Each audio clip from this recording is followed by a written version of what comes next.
Dozens of animals put to sleep without proper evaluation at city animal shelter, Sugar Land spokesman says. A spokesman for the city of Sugar Land says it's hard to tell what would have become of the dozens of animals put to sleep had proper protocol been carried out, and says they now have to work to regain the public's trust. Meanwhile, 2 women who were fired as part of the investigation are giving us their sides.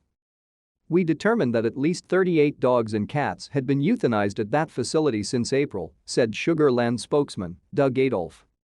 To stay up to date with latest top stories, make sure to subscribe to this YouTube channel by clicking the button above this video.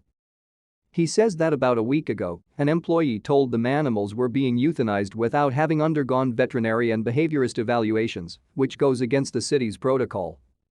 We immediately contacted the shelter manager and confirmed that information was accurate, Adolph said.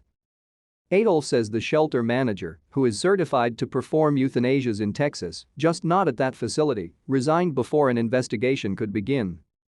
Whether or not he thought it's right or it's wrong, it was not acceptable, he said. 5 other employees said to have been involved were terminated today.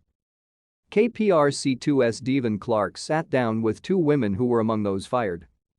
They asked not to be identified but said they worked at the facility for years and were just following orders of the service manager who came on the job about 9 months ago. "It was never our decision," one of the women said. "I trusted my higher-ups in believing everything that they told me."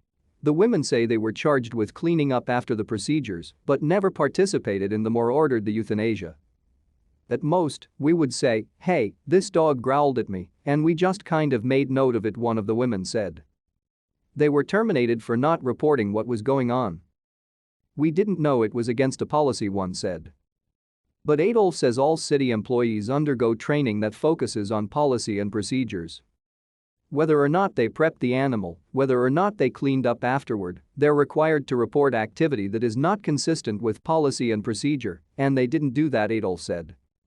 Because of the resignation and terminations, we're told the shelter is now down to 5 employees, and city employees from other departments have been temporarily reassigned there to help. Adolph says an investigation is underway in conjunction with the state to determine whether any legal action will be taken.